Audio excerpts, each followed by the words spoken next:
কিছুমান জায়গা দেখা যায় যে মিস্ত্ৰী এজনে বহুত হাই ৰেট লৈ লয় সেইকাৰণে মই আপোনালোকক ৰেটটো কৈ দিছো এইটোৰ ভিতৰত আপোনালোকে ৰেটটো ৰাখিব কেতিয়াও লছ নহয় মিস্ত্ৰী যিমানে যি নকক কেতিয়াও লছ নহয় লাষ্টত গৈ চাব লাভ হয় তো সেইটো কাৰণে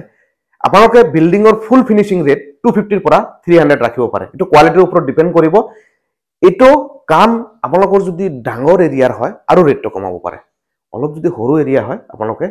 280 300 এনেকুৱা ফুল ফিনিশিং ৰেট দিব এটো নহয় যে আপোনালোকে এটো কাম হোৱা নাই এটো কাম নকৰো এনেকুৱা নহয় তাত আপোনালোকে এক্সট্ৰা একো পে কৰিব নালাগে যদি আপোনালোকে প্লিন ঠাইত বঢ়াইছে তেতিয়া আপোনালোকে এক্সট্ৰা পে কৰিব লাগিব যদি আপোনালোকে এক্সট্ৰা কিবা কাম কৰিছে তেতিয়া আপোনালোকে এক্সট্ৰা পে কৰিব লাগিব আদাৰৱাইজ 280 to 300 ৰ ভিতৰত আপোনালোকে যদি ফুল ফিনিশিং ৰেট দিয়ে গুটেই কাম আপোনালোকৰ হৈ যাব ইনক্লুডিং ফুটিং ফাউন্ডেশনৰ ওয়াল প্লিন্থ ওয়াল গাথনি ওপৰৰ ওয়াল বোথ সাইড প্লাষ্টাৰ যিমান যি কাম আছে সিলিং প্লাষ্টাৰ যিমান যি কাম আছে গুটেইখিনি আপোনালোকৰ হৈ যাব সেইকাৰণে আপোনালোকে ৰেটটো ইমানত ৰাখিব তাৰ বেছি আপোনালোকে ৰেটটো নিদিব নহলে আপোনালোকে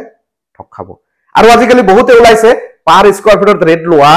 বহুতে বিল্ডিং কনস্ট্ৰাকশন কোম্পানী ওলাইছে যোনে কম ৰেটত কাম লৈ কামটো স্টাৰ্ট কৰি কেদিন পিছত পলাই দিয়ে সেইকাৰণে এইবোৰৰ পৰা আপোনালোকে সাৱধান হ'ব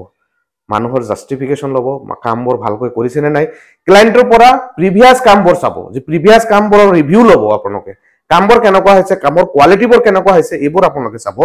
দৰকাৰ হলে সাইট ভিজিট কৰক অলপ কষ্ট কৰি ব্লেক কামত সাইটত ভিজিট কৰক ব্লেক সাইটৰ ক্লায়েন্টৰ পৰা ৰিভিউ লওক যে কামটো কেনেকুৱা কৰিছে কামৰ কোৱালিটি কেনেকুৱা টাইমত হৈছে নে নাই